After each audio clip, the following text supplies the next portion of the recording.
El año era 1768 y la ciudad de Puebla parecía sumida en un letargo perpetuo, envuelta en un silencio espeso como el humo de los braseros que ardían en las cocinas.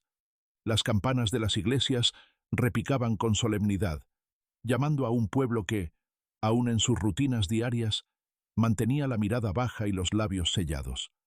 Era una urbe rica, orgullosa de sus conventos y haciendas, pero que parecía contener el aliento cada vez que el carruaje negro de la marquesa cruzaba las empedradas calles al anochecer.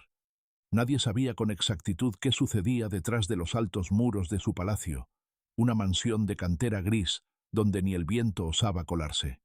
Había rumores, fiestas secretas, amantes desaparecidos y un extraño olor metálico que se escapaba, a veces, desde los ventanales entreabiertos de la torre más alta. Se decía que las criadas nuevas no duraban mucho. Algunas renunciaban en cuestión de días, sin dar explicación alguna, solo cruzando el zaguán con un crucifijo entre los dedos y lágrimas contenidas. Los más valientes murmuraban en voz baja sobre pasillos ocultos y habitaciones selladas, pero nunca se atrevían a describir lo que supuestamente habían visto.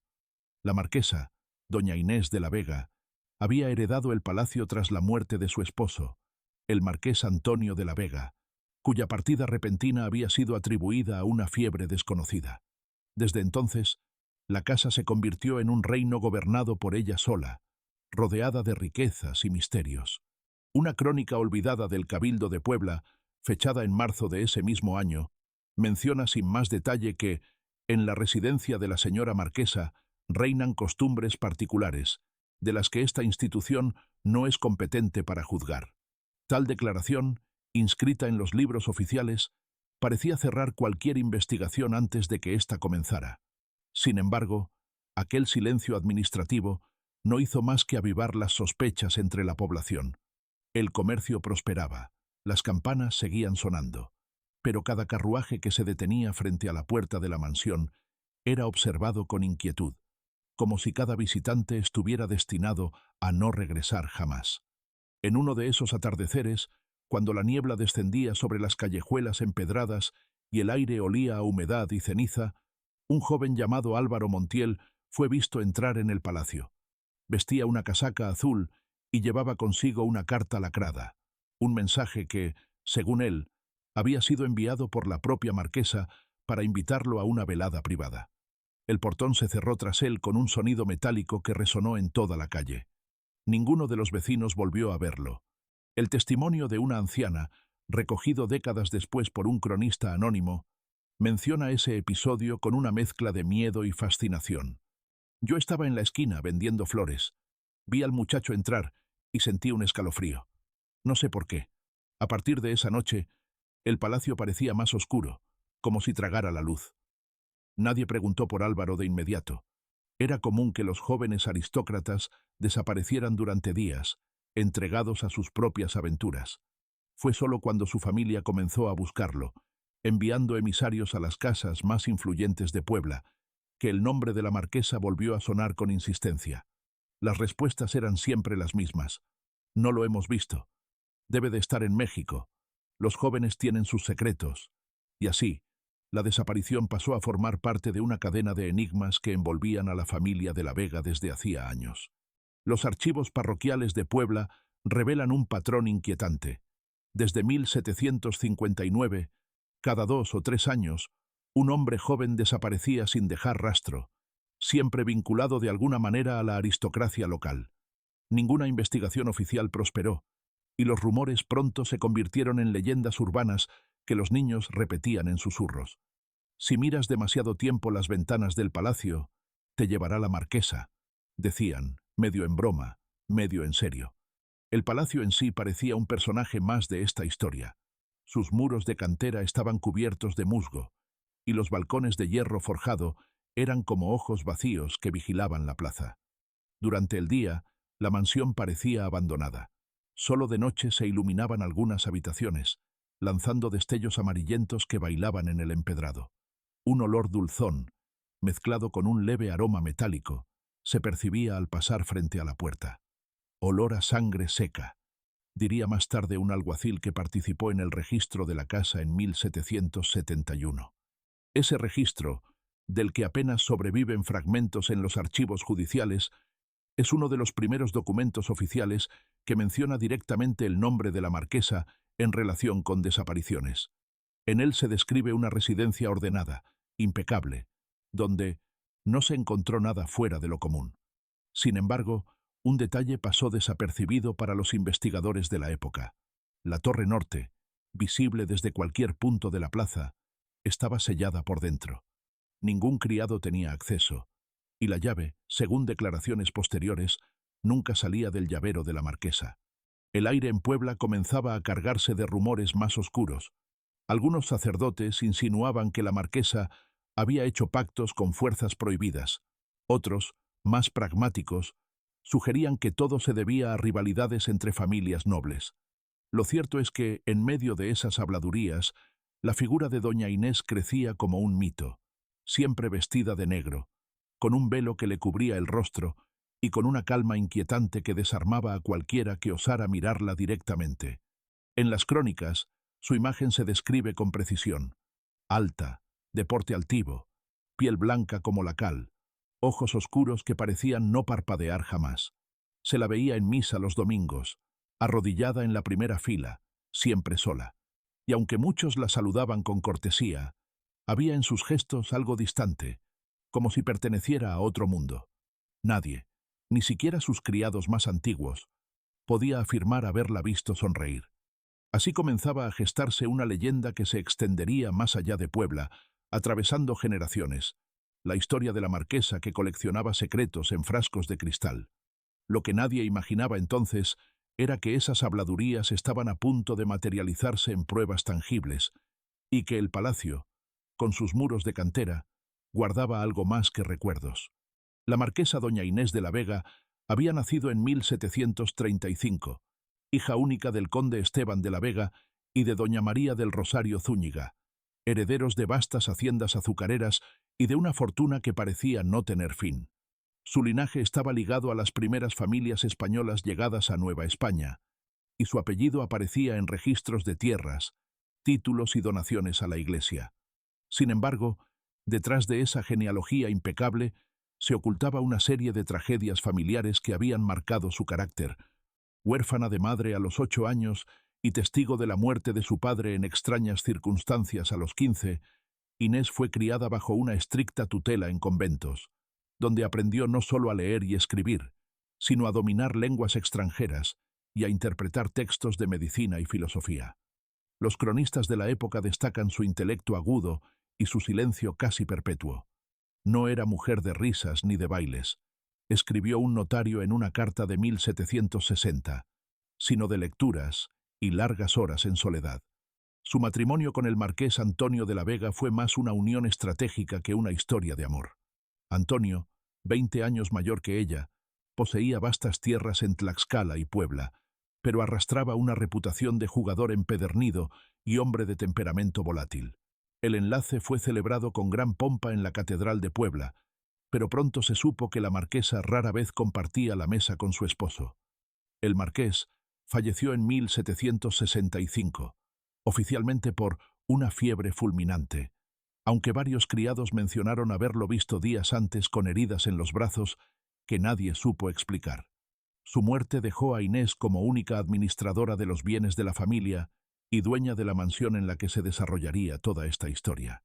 Pese a su juventud, la marquesa supo consolidar su poder económico. Controlaba negocios de textiles, comercio de plata y propiedades agrícolas, y mantenía vínculos con figuras influyentes del cabildo.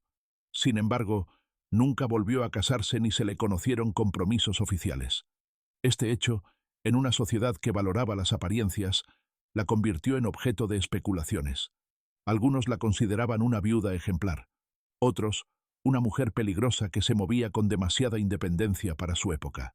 Sus salidas nocturnas en carruaje, siempre escoltada por 2 sirvientes armados, alimentaban los rumores de encuentros clandestinos. Un inventario de 1767 describe con precisión los bienes de la marquesa: tapices franceses, espejos venecianos, baúles con joyas, estatuillas de marfil y una biblioteca de más de 200 volúmenes, una rareza para cualquier hogar novohispano. Lo que más llamó la atención del escribano que firmó aquel documento fueron una serie de armarios cerrados con llave, de los que no se permitió inspección alguna. Ese detalle, que pasó inadvertido en su momento, se volvería relevante años después, cuando las investigaciones sobre las desapariciones apuntaron directamente a su casa. La marquesa no se dejaba retratar con facilidad. El único cuadro conocido de ella, pintado por un artista criollo en 1764, muestra a una mujer de piel pálida, cabello oscuro recogido y un vestido negro de encaje que resalta su figura esbelta. Su mirada fija y penetrante parece seguir al espectador, como si guardara un secreto. La pintura cuelga hoy en una sala olvidada de un museo regional, y quienes la han visto aseguran sentir incomodidad frente a esos ojos inmóviles. La leyenda dice que el pintor desapareció poco después de terminar el cuadro, aunque no hay registros oficiales que lo confirmen. Pese a su fama, la marquesa rara vez hablaba en público. En las misas se limitaba a hacer una inclinación de cabeza, y sus relaciones sociales se reducían a invitaciones selectas a cenar. Las veladas en su mansión eran conocidas por su lujo y discreción: música de cámara, vinos importados, conversaciones en francés. Sin embargo, algunos invitados comenzaron a rechazar esas invitaciones tras experimentar lo que describían como una sensación opresiva en la casa. Un caballero español dejó escrito en su diario: «Es extraño el silencio en esas habitaciones, como si las paredes absorbieran las voces, y esa mujer, sus ojos no parpadean. Jamás he visto una dama tan bella y tan perturbadora». La servidumbre de la casa vivía bajo reglas estrictas. No se les permitía subir al segundo piso, salvo para tareas específicas, y nadie, excepto la marquesa, tenía acceso a la torre norte. Varios criados desertaron tras pocos meses, sin dar explicaciones, aunque algunos confesaron en privado a amigos que la casa tenía vida propia. Un registro parroquial menciona la confesión de una joven criada llamada Felipa, quien habló entre sollozos sobre luces que no deberían arder de noche y puertas que se abrían solas. Fue enviada a un convento, donde murió en circunstancias poco claras. En la Puebla del siglo XVIII, marcada por procesiones religiosas y el poder de la Iglesia, las historias sobre fantasmas y brujería circulaban con facilidad. Sin embargo, el caso de la marquesa trascendía el simple folclore. Sus influencias en el cabildo y su generosidad con las órdenes religiosas la protegían de cualquier acusación. Los rumores crecían, pero nunca pasaban de susurros. Al mismo tiempo, las desapariciones de jóvenes nobles y comerciantes seguían ocurriendo, siempre con el mismo patrón: hombres jóvenes, atractivos, vinculados de algún modo a la alta sociedad. El contraste entre la elegancia de la marquesa y las sospechas que la rodeaban generaba una fascinación morbosa. Algunos cronistas posteriores la describieron como un monstruo disfrazado de ángel, mientras que otros insistían en que había sido víctima de una campaña de desprestigio. Lo cierto es que, incluso en los documentos más neutrales, se percibe un halo de misterio alrededor de su figura. En una carta enviada al virrey en 1770, el obispo de Puebla escribió: «No hay pruebas, pero hay un malestar latente que no puedo ignorar. La señora marquesa es devota, pero hay algo en su mirada que hiela el alma». El nombre de doña Inés de la Vega, pronunciado en voz baja en las calles de Puebla, evocaba respeto y temor. La ciudad entera parecía vivir bajo su sombra, como si sus secretos estuvieran incrustados en cada piedra de su mansión. Lo que nadie sabía entonces era que detrás de esas paredes se estaba tejiendo una historia macabra que, con el tiempo, dejaría marcas imborrables en la memoria colectiva de la región. Los criados de la casa de la marquesa eran piezas silenciosas en un engranaje que funcionaba con precisión casi militar. Eran pocos, siempre jóvenes, y rara vez permanecían más de un año al servicio. Quienes lograban salir nunca hablaban en público de su experiencia. En Puebla, el simple hecho de haber trabajado para doña Inés se consideraba una marca, una especie de distinción teñida de misterio. Los vecinos contaban que los criados caminaban con pasos medidos, siempre en fila, y que parecían conocer cada piedra del palacio, aunque sus rostros permanecían inexpresivos, como si hubiesen aprendido a borrar cualquier emoción. En los archivos parroquiales, un sacerdote dejó constancia de una conversación con una antigua cocinera de la casa, que había regresado a su pueblo natal tras abandonar el servicio. Decía que el silencio allí adentro era pesado, como si las paredes escucharan. Nunca vio a la señora comer. Solo ordenaba banquetes para sus invitados.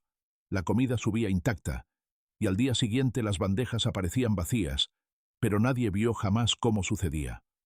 Los testimonios recogidos décadas después coinciden en describir olores extraños. Había un aroma metálico que impregnaba ciertos pasillos, particularmente cerca de la escalera que conducía a la torre norte.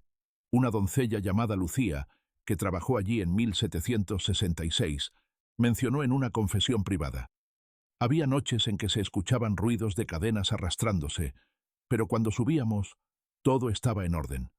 Las velas seguían encendidas, y el piso relucía como si nadie hubiese pasado. Lucía desapareció semanas después de aquella confesión. Los documentos de la parroquia indican que abandonó Puebla para trabajar en Tlaxcala, aunque no existen registros de su llegada. Su nombre quedó como una nota marginal, sin seguimiento, lo que refuerza la sensación de que cualquiera vinculado al palacio se desvanecía de los registros oficiales con facilidad inquietante. Los guardias de la casa, 2 hombres robustos traídos de Veracruz, también parecían envueltos en la misma atmósfera de secreto.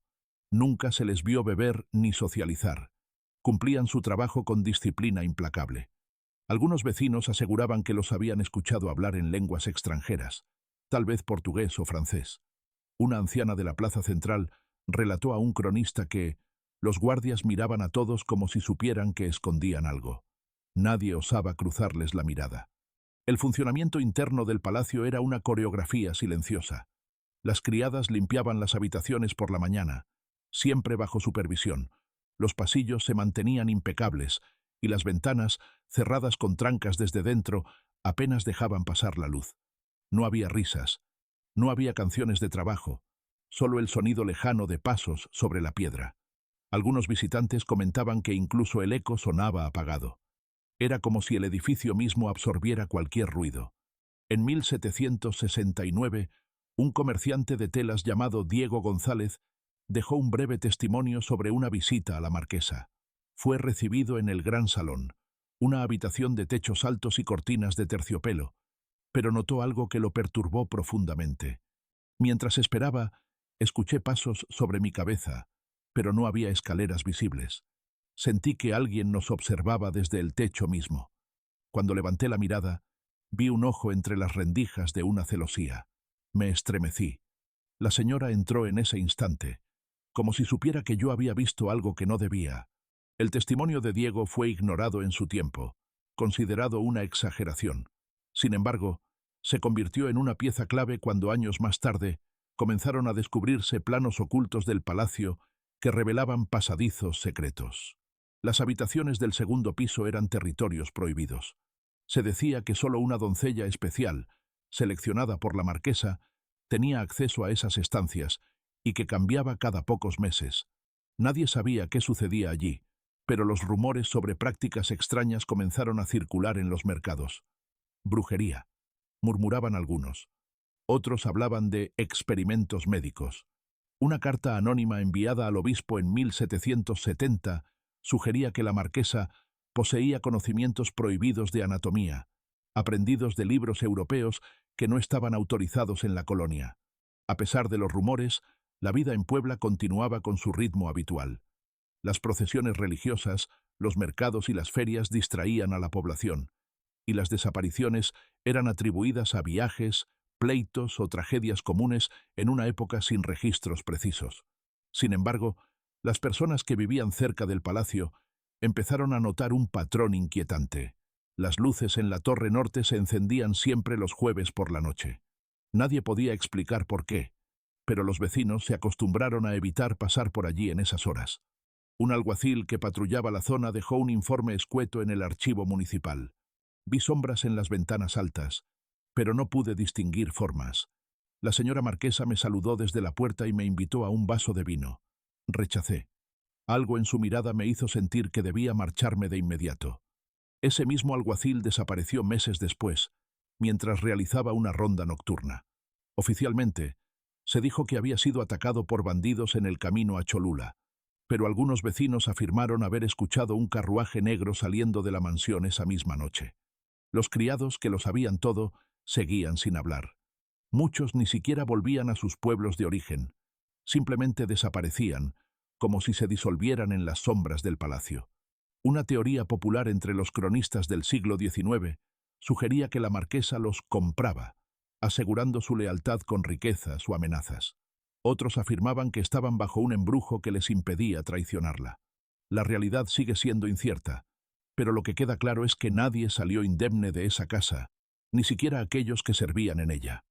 Puebla, con sus iglesias barrocas y plazas concurridas, parecía ignorar el secreto que palpitaba en su corazón.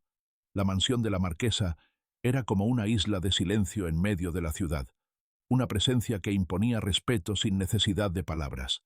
Y mientras las campanas repicaban anunciando las fiestas religiosas, en el interior de esa fortaleza de piedra se preparaban escenas que solo unos pocos ojos habrían de presenciar, y ninguno de ellos viviría para contarlo sin temblar.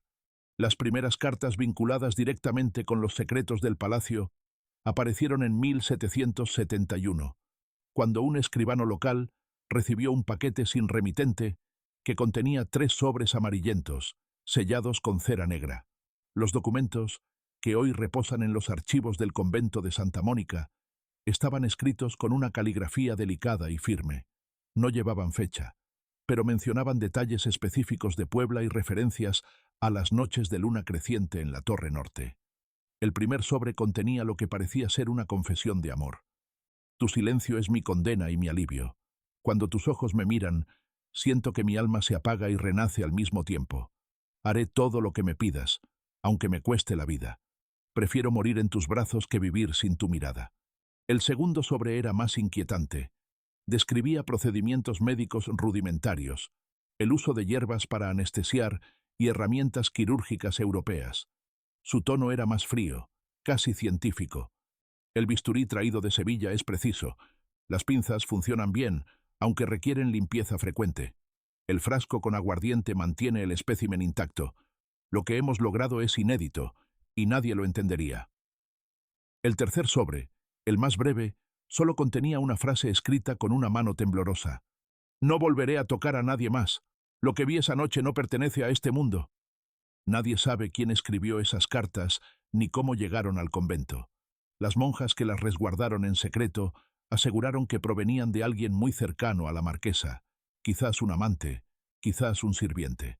El hecho de que se mencionaran instrumentos médicos y frascos de conservación confirmaba los rumores que circulaban en Puebla. Algo siniestro sucedía tras los muros del palacio. Ese mismo año, un comerciante español llamado Bartolomé Álvarez, que había asistido a una de las veladas de la marquesa, dejó en su diario un testimonio perturbador. La señora nos recibió en el salón principal, iluminado con lámparas de aceite. La música era suave, pero había una sensación de vigilancia constante. En un momento, mientras bebíamos vino, escuché un leve tintineo metálico, como vidrio golpeando contra metal. Provenía de una puerta cerrada al fondo. La marquesa notó mi curiosidad y sonrió por primera vez. Nunca me había sentido tan vulnerable ante una mujer. Me excusé pronto, y no he vuelto desde entonces. Las cartas y testimonios coincidían en detalles específicos. El salón principal, las lámparas de aceite, los pasillos estrechos y, sobre todo, esa puerta cerrada que parecía marcar el límite entre lo que los invitados podían ver y lo que estaba prohibido. La fascinación de la marquesa por los frascos de cristal comenzó a hacerse conocida, aunque nadie imaginaba lo que contenían. Se decía que importaba recipientes de Francia y España, supuestamente para guardar perfumes raros. Sin embargo, el volumen de esos pedidos superaba cualquier colección imaginable. En una misiva dirigida a su proveedor en Veracruz, hallada décadas después, la marquesa escribió: «Le ruego me envíe 40 frascos de vidrio soplado, de mayor resistencia. Es imperativo que las tapas cierren herméticamente, pues su contenido no debe corromperse. Asegúrese de que el envío llegue antes de la luna llena». Las palabras «contenido» y «luna llena» despertaron sospechas entre quienes estudiaron el caso más de un siglo después. Para entonces, la leyenda había transformado a la marquesa en una figura casi mítica, una mujer culta, hermosa, pero con una fascinación macabra por la anatomía humana. Algunos cronistas afirmaban que mantenía correspondencia con médicos europeos que la instruían en prácticas prohibidas en Nueva España. Años después, cuando los registros inquisitoriales comenzaron a salir a la luz, se descubrió que el nombre de la marquesa había sido mencionado varias veces en informes confidenciales. Un documento fechado en 1772 señalaba: «Se rumorea que la señora de la Vega practica disecciones secretas.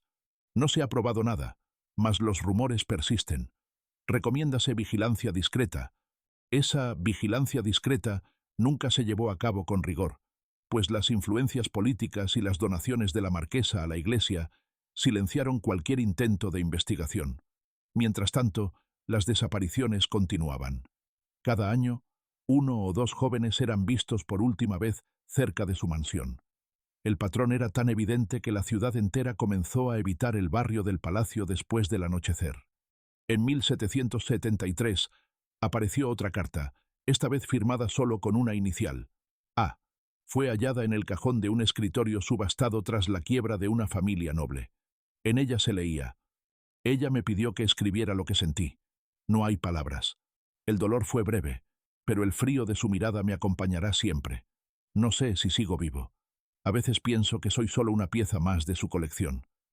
Estas palabras, cargadas de desesperación, alimentaron aún más el mito de los frascos de cristal. Los rumores empezaron a circular con mayor detalle. Decían que la marquesa coleccionaba partes del cuerpo de sus amantes, preservadas con técnicas desconocidas. Algunos aseguraban que era una práctica heredada de antiguos rituales, otros que se trataba de un experimento científico. Nadie, sin embargo, tenía pruebas concretas. El hallazgo de un cuaderno de notas en 1775 aportó más información. Este cuaderno, atribuido a un médico francés que había residido en Puebla, describía encuentros con una dama fascinada por los secretos del cuerpo humano. Aunque no mencionaba nombres, las fechas coincidían con las veladas nocturnas en el palacio. En una de sus páginas, el médico escribió: «Su obsesión es fría, calculada. No hay placer visible, solo curiosidad.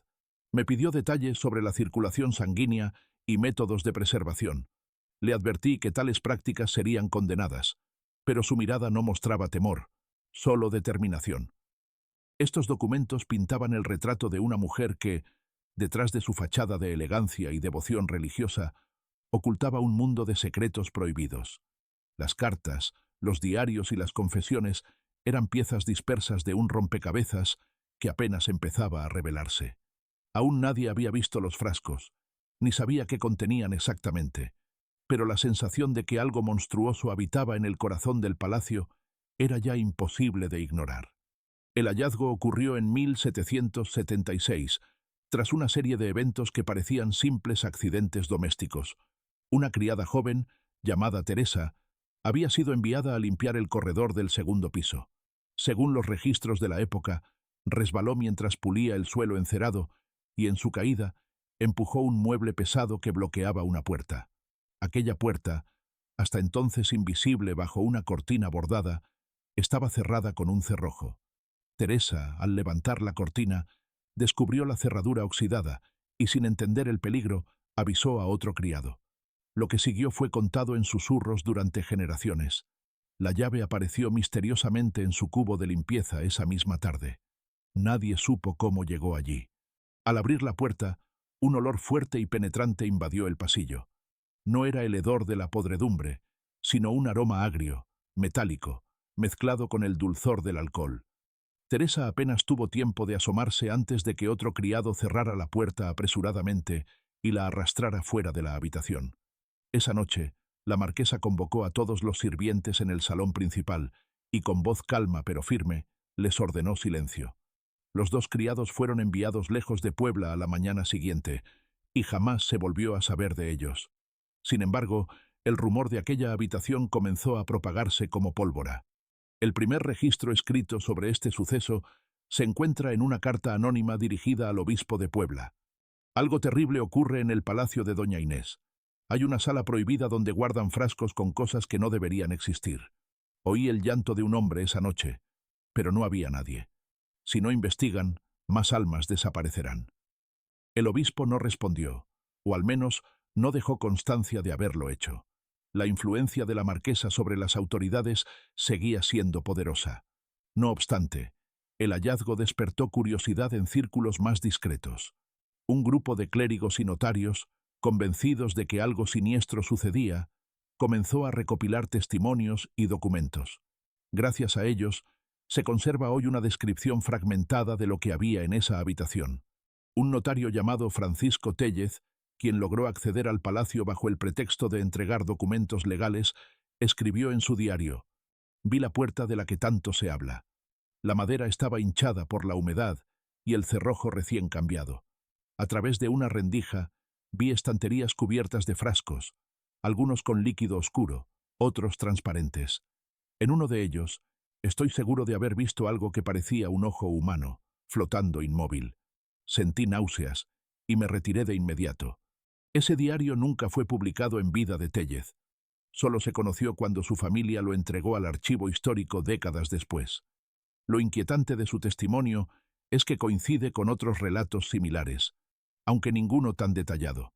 Un sirviente mayor, que trabajó en el palacio hasta 1778, confesó en su lecho de muerte que la señora tenía una colección que crecía cada luna llena y que algunos frascos contenían cosas que pertenecieron a hombres hermosos.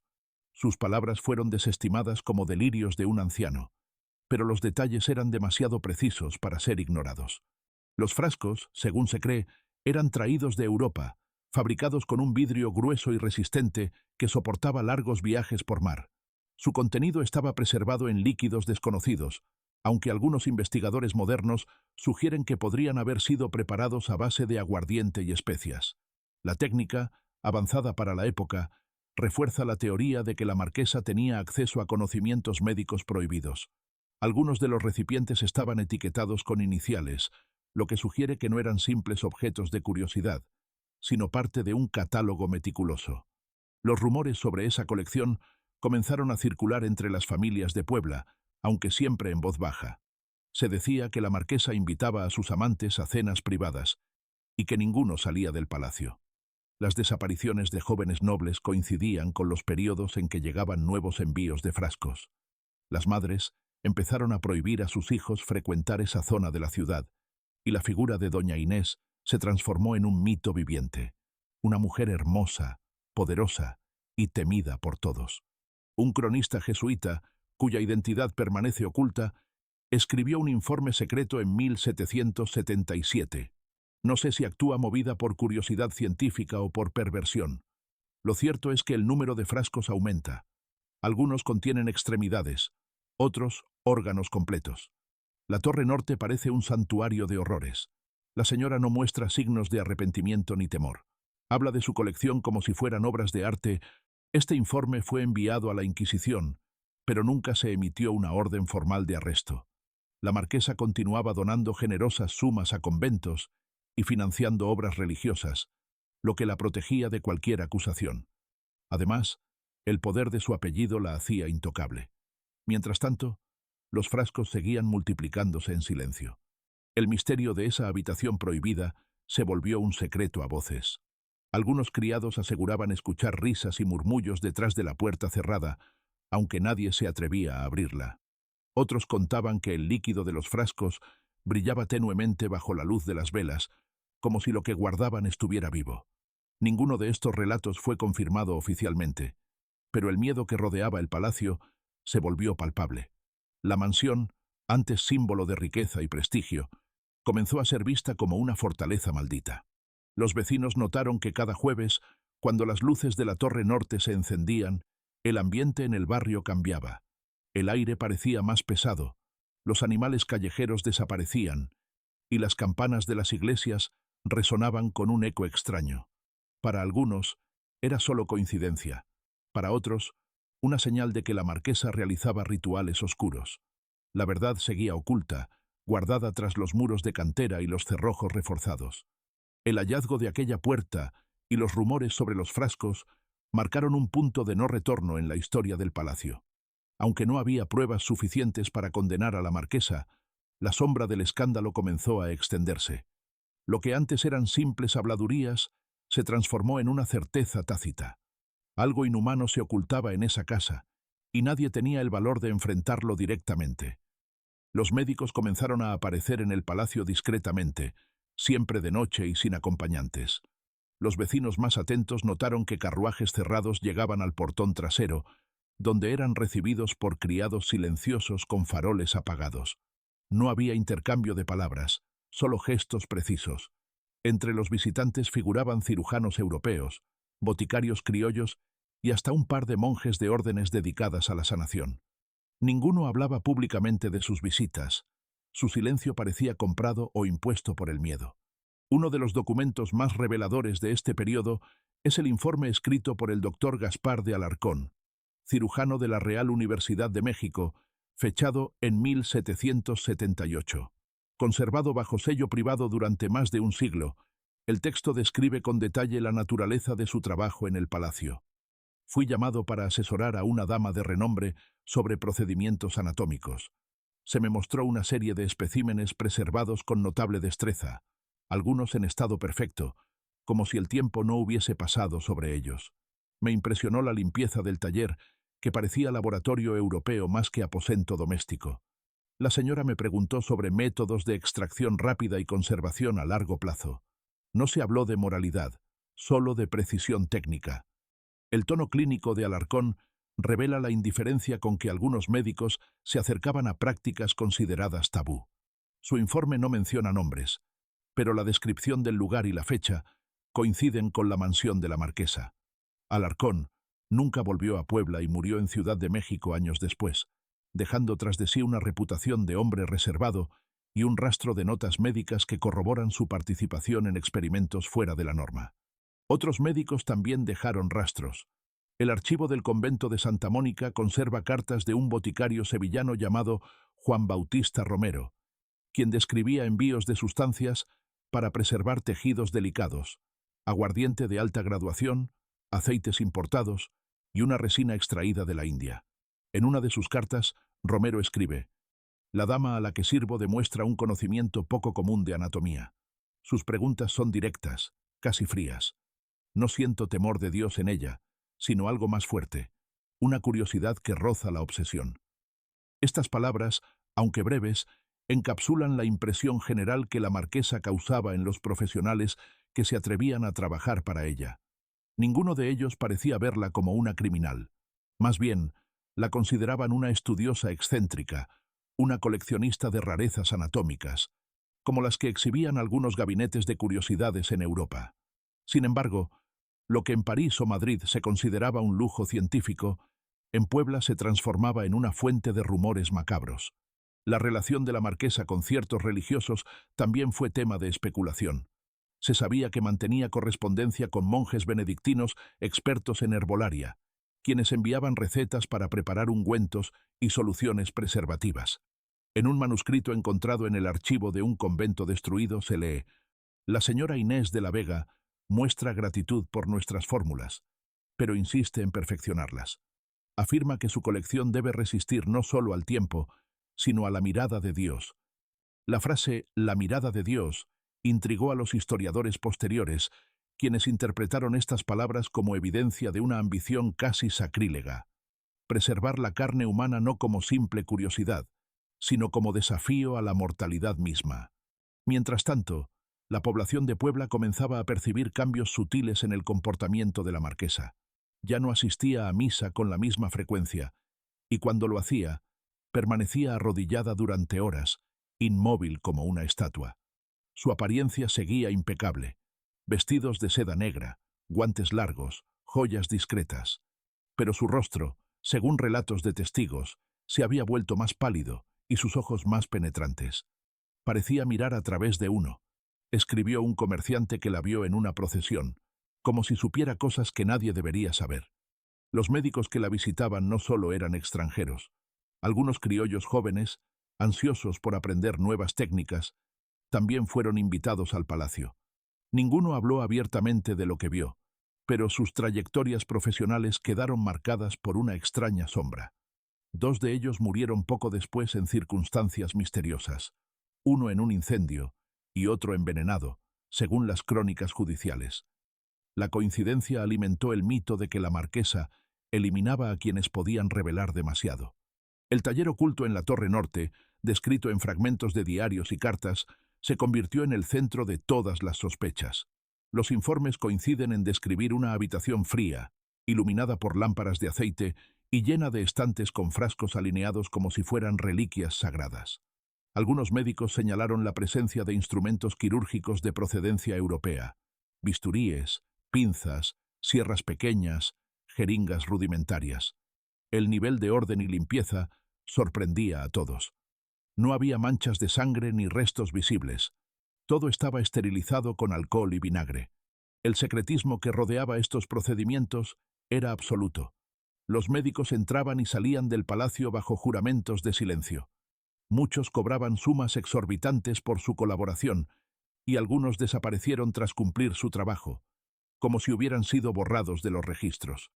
Sin embargo, el conocimiento que aportaron a la marquesa fue crucial para que perfeccionara sus técnicas. A partir de este periodo, los rumores sobre su colección alcanzaron nuevos niveles de detalle. Ya no se hablaba solo de órganos, sino de cuerpos enteros preservados con tal precisión que parecían dormidos. La ciudad, ajena a los detalles exactos, percibía el cambio en su atmósfera. El barrio donde se erguía el palacio se volvió silencioso. Las campanas de la iglesia cercana parecían sonar más graves al pasar por allí. Algunos niños afirmaban ver sombras moverse tras las ventanas tapiadas, aunque sus padres les prohibían mirar. Los carruajes que llegaban de madrugada se convirtieron en un espectáculo habitual, pero nadie tenía el valor de preguntar qué llevaban. En 1779, un joven aprendiz de médico escribió una carta a su maestro en Veracruz, describiendo lo que había presenciado en una noche de trabajo en la mansión. Nunca había visto nada igual. La precisión con que opera es admirable y aterradora. No muestra emoción alguna. Cuando terminé de asistirla, me miró y me dijo que el cuerpo es solo un receptáculo, que el alma se escapa, pero la forma puede preservarse para siempre. Sentí que esas palabras eran una sentencia. El aprendiz abandonó Puebla poco después y nunca volvió a ejercer medicina. Su carta, conservada por su familia, es una de las piezas más escalofriantes del rompecabezas. Los médicos que se atrevieron a cruzar el umbral del palacio contribuyeron a construir una leyenda que desdibujaba los límites entre ciencia y horror, entre curiosidad y crueldad. Y mientras los rumores crecían, la colección de la marquesa seguía aumentando en secreto, protegida por su fortuna, su influencia y el miedo reverencial que inspiraba su nombre. El nombre de Álvaro Montiel comenzó a circular con insistencia en los corrillos de Puebla a finales de 1779. Era hijo de una familia respetada, comerciante de telas y descendiente de una línea de hidalgos españoles. Su juventud y su carisma lo habían convertido en una figura conocida en las tertulias locales, y sus visitas frecuentes a la mansión de la marquesa despertaban tanto admiración como envidia.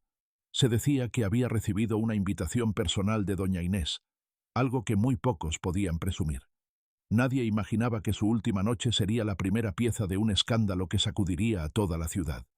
Los registros parroquiales de San Pedro consignan su desaparición en enero de 1780, cuando su madre acudió a denunciar que llevaba 3 días sin regresar a casa.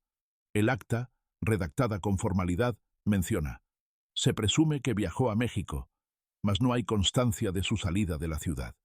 Sin embargo, varios testigos aseguraron haberlo visto entrar al palacio de la marquesa la noche anterior. Un vendedor de frutas declaró: lo vi cruzar el portón grande. Vestía una capa azul y parecía nervioso. Saludó con cortesía, pero su mirada estaba fija en la Torre Norte. No lo vi salir. La desaparición de Álvaro coincidió con el envío de nuevos frascos de cristal, documentados en una factura conservada en los archivos del puerto de Veracruz. En ella se detalla un pedido de 10 frascos grandes, de vidrio soplado, para fines de colección. La fecha exacta coincide con la semana en que Álvaro fue visto por última vez. La familia Montiel, preocupada por su reputación, no acusó directamente a la marquesa, pero contrató discretamente a 2 alguaciles para seguir la pista del joven. Uno de ellos, Pedro Quintana, dejó un informe manuscrito que sobrevive como una de las piezas más reveladoras de este caso. El barrio donde reside la señora es un cementerio al anochecer. Nadie se atreve a rondar sus muros. Vi luces en la torre pasada la medianoche y escuché un sonido de vidrio entrechocando. La servidumbre parece entrenada para no mirar a nadie. Un guardia me siguió cuando intenté acercarme. Temí por mi vida y decidí retirarme.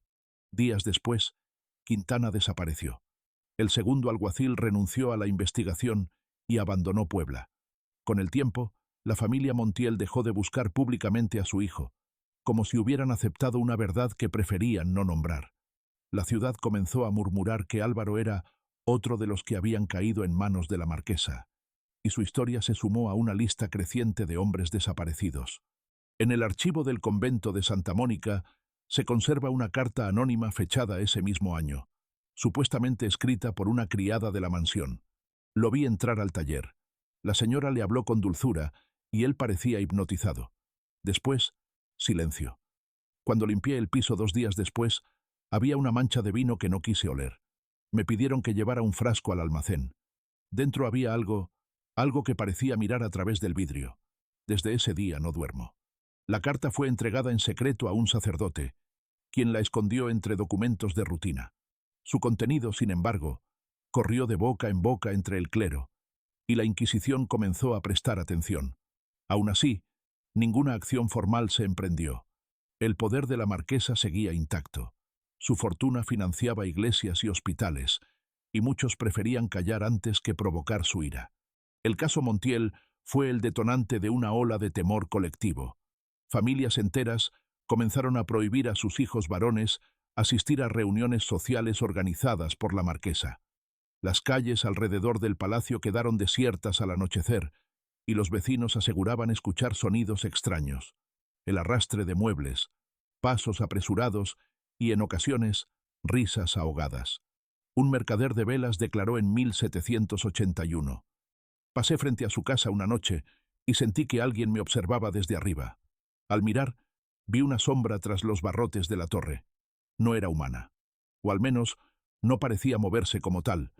El temor llegó a tal punto que algunos comenzaron a abandonar sus casas en el barrio cercano al palacio.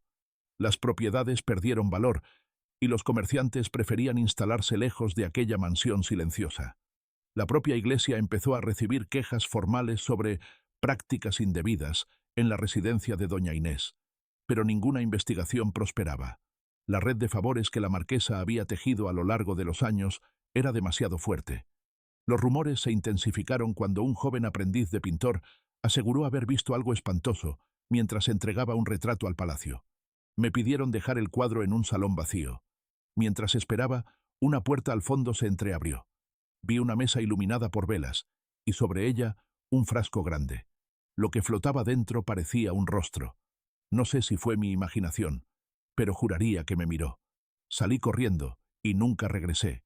Este testimonio, registrado años después en un cuaderno personal, coincide con las descripciones de otros testigos indirectos. La colección de la marquesa ya no era solo un rumor. Empezaba a adquirir contornos reales, alimentados por las desapariciones documentadas y por los objetos que algunos decían haber visto fugazmente. En 1782, un incendio en una bodega cercana al palacio puso a prueba la seguridad del barrio. Los vecinos observaron que, mientras los demás acudían a apagar las llamas, el personal de la marquesa permanecía inmóvil, protegiendo las entradas del palacio como si resguardaran un tesoro. Esa noche, las luces de la torre norte permanecieron encendidas hasta el amanecer.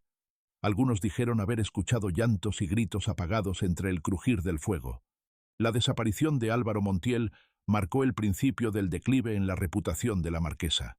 Su nombre, antes asociado a la elegancia y al poder, comenzó a inspirar miedo abierto. Los rumores se convirtieron en advertencias. «No aceptes invitaciones de doña Inés», se repetía en las calles. Y aunque la justicia seguía sin intervenir, la sombra que caía sobre el palacio crecía, presagiando que algo estaba a punto de romper el silencio que había protegido a la señora de la Vega durante tantos años. El incendio que desató el principio del fin ocurrió el 14 de abril de 1783, una noche de viento seco que arrastraba brasas de los hornos de los panaderos cercanos. El fuego comenzó en una bodega aledaña al palacio, pero pronto se propagó hacia las casas colindantes. Los vecinos, Desesperados, tocaron las campanas de la iglesia más cercana para pedir ayuda. La ciudad entera parecía iluminada por un resplandor rojizo, y las sombras de las llamas danzaban sobre las paredes de cantera. Sin embargo, lo que más desconcertó a todos fue la reacción del personal de la marquesa. Mientras los demás habitantes salían con cubos de agua y mantas para combatir el fuego, los criados de doña Inés no se movían de sus puestos, custodiando las entradas del palacio como centinelas de piedra. El incendio no alcanzó directamente la mansión, pero el humo penetró en sus corredores. Algunos testigos afirmaron haber visto a la propia marquesa aparecer en una de las ventanas del segundo piso, su figura iluminada por el resplandor de las llamas, inmóvil y serena, como si observara un espectáculo previsto. Esa noche, por primera vez, varias personas lograron entrar en el palacio bajo el pretexto de ayudar a sofocar el fuego. Lo que encontraron marcó el inicio de la caída del mito que la protegía. Un carpintero llamado Tomás Aguilar declaró años después que fue uno de los primeros en cruzar el zaguán. Buscaba cubetas y herramientas para contener el incendio cuando, al abrir una puerta lateral, tropezó con una escalera que conducía a un sótano.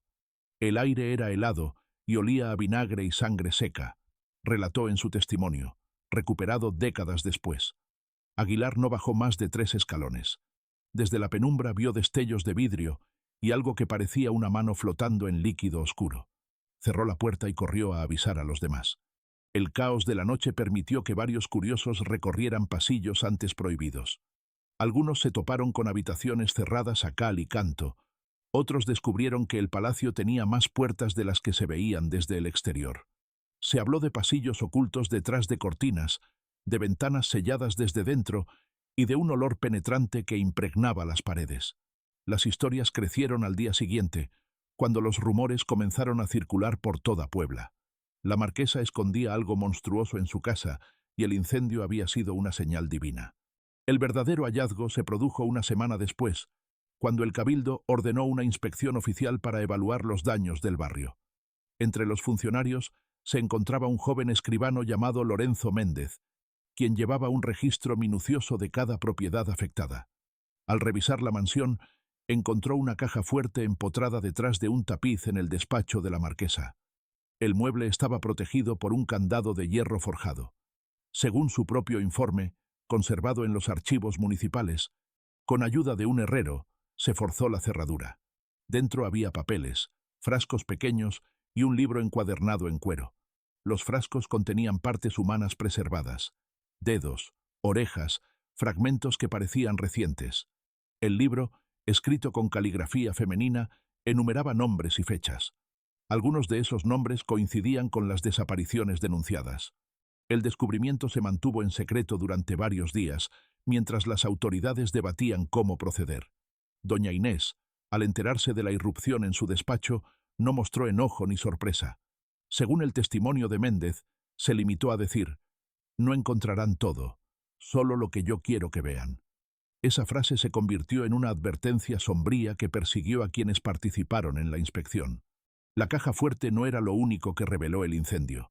Un corredor lateral, dañado por el calor, mostró una grieta en el muro que conducía a un pasadizo estrecho. Este túnel llevaba a una escalera oculta que ascendía directamente a la torre norte. Allí, los inspectores hallaron una puerta reforzada con múltiples cerrojos. Tardaron horas en abrirla. Lo que encontraron en su interior fue descrito con lenguaje clínico en los informes oficiales, pero las palabras apenas lograban transmitir el horror. La habitación contenía estanterías completas de frascos de vidrio, alineados con precisión. Cada frasco guardaba un órgano, un miembro o partes que parecían de hombres jóvenes. Había etiquetas con iniciales y fechas que coincidían con registros de desapariciones. En el centro, una mesa de operaciones de madera, limpia, con herramientas quirúrgicas organizadas como en un hospital. El ambiente estaba impregnado de vinagre y alcohol. Este documento, aunque detallado, no fue publicado de inmediato.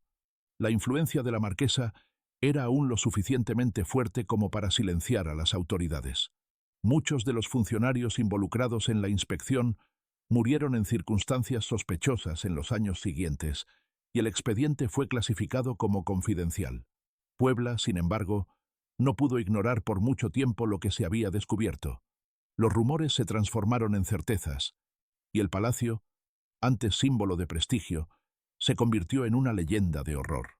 Algunos de los criados fueron interrogados, pero sus testimonios eran contradictorios. La mayoría repetía frases vagas, como si hubiesen sido entrenados para no decir nada. Uno de ellos, un muchacho de apenas 16 años, rompió en llanto y confesó: «No puedo dormir desde que me hicieron limpiar el taller. Lo que guardan en esos frascos nos mira, señor. Juro que nos mira». El niño desapareció días después de dar su declaración.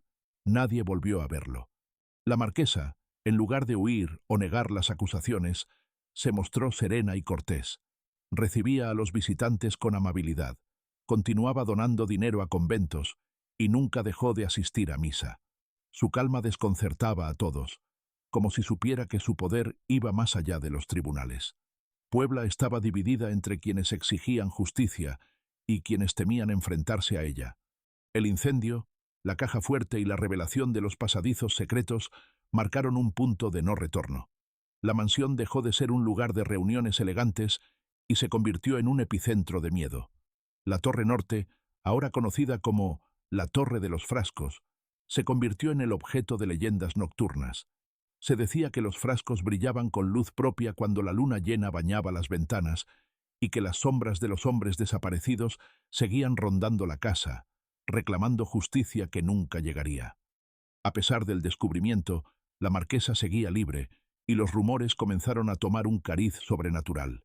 Algunos afirmaban que tenía pactos con fuerzas oscuras que la protegían, otros que poseía secretos científicos que la Iglesia no podía revelar sin escándalo. Lo único cierto era que Puebla jamás volvió a ser la misma después de aquella noche en que el fuego iluminó los secretos del palacio. Los archivos inquisitoriales comenzaron a reflejar la sombra de la marquesa poco después del incendio de 1783. En los registros de la Santa Inquisición de México se conserva un legajo titulado «Sobre prácticas indebidas y rumores de idolatría», en el que el nombre de doña Inés de la Vega aparece varias veces, aunque siempre con una cautela evidente.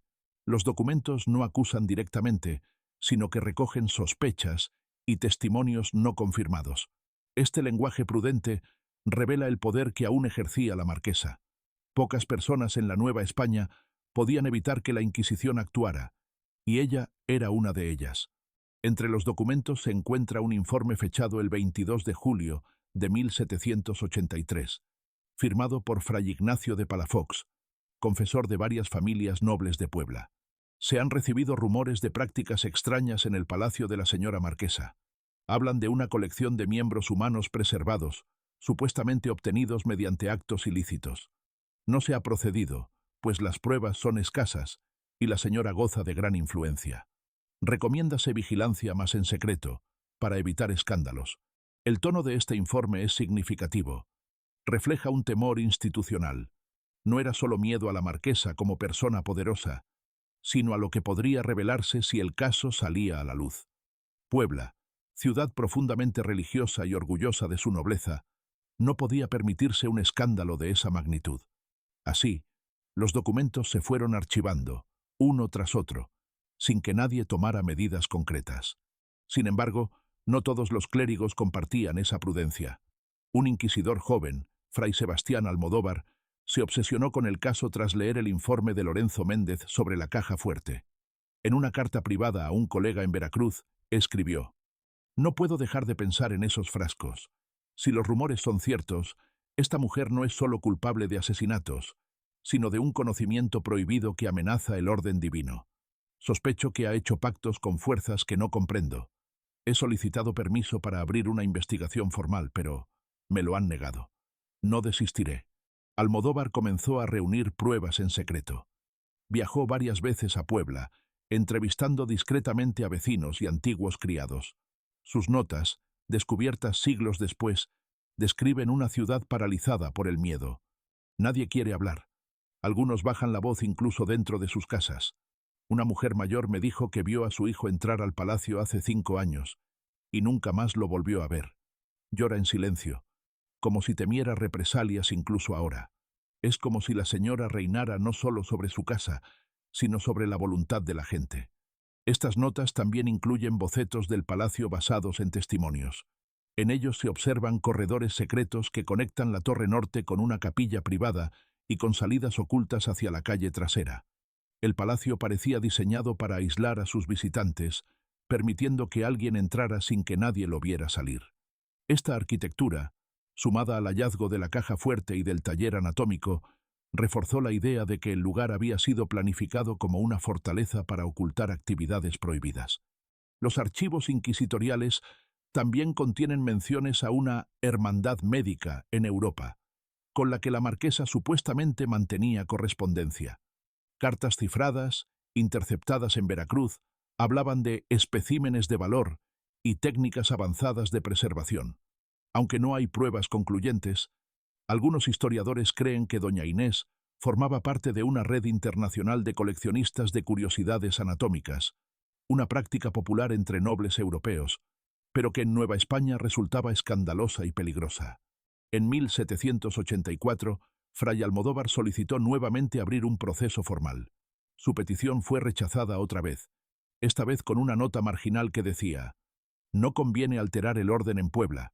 La señora es benefactora de varias órdenes religiosas».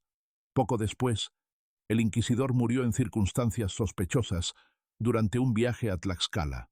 Su carruaje se volcó en un barranco, pero algunos rumores aseguraban que fue envenenado.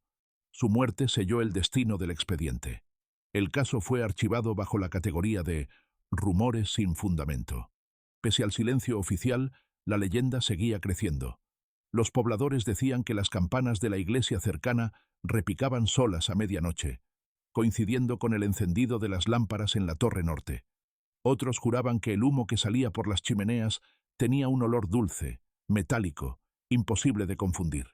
Las calles alrededor del palacio se despoblaron. La gente prefería caminar varias cuadras extra antes que pasar frente a sus muros.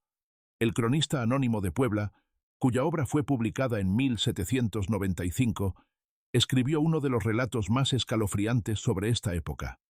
La ciudad vive bajo un hechizo. Todos saben lo que ocurre en esa casa, pero nadie actúa. Hay noches en que se escuchan cánticos y sonidos de metal. A veces creo ver luces verdes tras las ventanas tapiadas. Las desapariciones ya no sorprenden a nadie. Son parte de la rutina, como el sonido de las campanas. Es como si la marquesa hubiera logrado que todos aceptáramos su reino de silencio. Los documentos de la Inquisición se convirtieron en el último rastro tangible de una investigación que nunca prosperó. El expediente incluye listas de personas desaparecidas, nombres de testigos y hasta bocetos de los frascos encontrados, pero todos los papeles están incompletos, como si alguien hubiera arrancado páginas deliberadamente. Algunos investigadores creen que la marquesa sobornó a los funcionarios. Otros sostienen que su poder iba más allá del dinero. El caso se mantuvo en secreto durante décadas, enterrado en archivos polvorientos. Fue solo en el siglo XIX, cuando Puebla comenzó a digitalizar sus registros históricos, que los documentos reaparecieron, revelando una red de encubrimiento que parecía extenderse más allá de lo humano. Cada página parecía impregnada de miedo. Cada firma, cada sello, llevaba consigo la carga de un secreto que nadie se atrevió a nombrar en voz alta. Para entonces, la marquesa ya era más mito que persona. Los registros sobre su vida se vuelven escasos a partir de 1785. Algunos dicen que murió en su cama rodeada de sus sirvientes. Otros, que desapareció sin dejar rastro, llevándose consigo su colección. Lo cierto es que los archivos inquisitoriales sugieren algo inquietante, que los horrores de esa casa no eran una excentricidad aislada, sino parte de algo mucho más grande, una red de conocimiento prohibido que trascendía fronteras y siglos. El palacio de doña Inés de la Vega permanece en pie hasta hoy, aunque reducido a ruinas vigiladas por el tiempo. Los vecinos lo llaman la Casa de los Frascos y evitan pasar frente a sus muros al anochecer. Las ventanas tapiadas son ojos ciegos que parecen mirar desde otra época, y la torre norte, ennegrecida por siglos de humedad, aún proyecta una sombra que oscurece la calle incluso en los días más soleados. Nadie vive allí desde hace más de 200 años, pero hay quienes aseguran escuchar pasos en sus corredores vacíos y ver luces débiles que parpadean en la torre cuando hay luna llena. Los documentos recuperados de los archivos inquisitoriales y municipales Han permitido reconstruir fragmentos de la historia, pero nunca ofrecer una versión definitiva. Los nombres de las víctimas siguen incompletos y muchas páginas aparecen mutiladas o tachadas con tinta negra. Algunos investigadores creen que la marquesa no solo coleccionaba cuerpos, sino secretos. Su biblioteca, hoy perdida, contenía libros europeos prohibidos, manuales de disección y tratados alquímicos.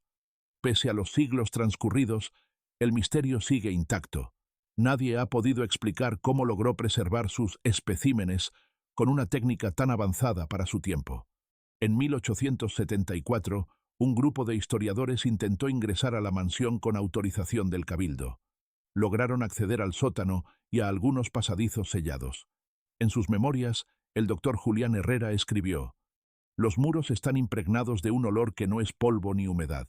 Encontramos estanterías vacías, pero las marcas circulares en la madera indican que allí estuvieron frascos grandes, pesados.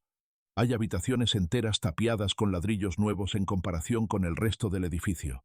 Lo más inquietante fue hallar huellas de velas recientes.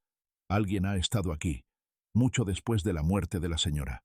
Estas palabras despertaron rumores de que la colección de la marquesa nunca fue destruida, sino trasladada en secreto. Algunos afirmaban que ciertos médicos europeos visitaron Puebla en el siglo XIX para adquirir los frascos y que hoy reposan en gabinetes privados de coleccionistas anónimos. Otros sostienen que todo sigue oculto en túneles bajo la ciudad, protegidos por descendientes de antiguos sirvientes. Lo cierto es que, a pesar de numerosas expediciones, jamás se ha recuperado una sola pieza de la colección original. A finales del siglo XIX, cuando el auge del espiritismo llegó a México, varios médiums visitaron el palacio abandonado. Sus crónicas, publicadas en periódicos de la época, describen visiones perturbadoras. Escuché voces masculinas susurrando mi nombre. Vi frascos alineados en penumbra, y detrás de ellos, sombras de hombres sin rostro. Sentí que alguien caminaba detrás de mí, pero no había nadie. Los espiritistas coincidían en un detalle: una presencia femenina, serena y poderosa, que recorría los pasillos como si todavía controlara el lugar. Decían que la marquesa no había abandonado su palacio, que vigilaba su colección desde otro plano. Estas historias reforzaron la leyenda y convirtieron la mansión en un punto de atracción para curiosos y viajeros. El siglo XX trajo intentos de restaurar el edificio, pero todos fracasaron. En 1921, un arquitecto contratista renunció después de que 2 de sus obreros cayeran por una escalera de piedra que no figuraba en los planos. En su informe al ayuntamiento, el arquitecto escribió: «Hay algo extraño en este lugar. Los pasillos parecen cambiar de forma y siempre sentimos que nos observan. He decidido abandonar el proyecto. No volveré a poner un pie aquí». Desde entonces, el palacio ha quedado abandonado, excepto por las visitas esporádicas de investigadores.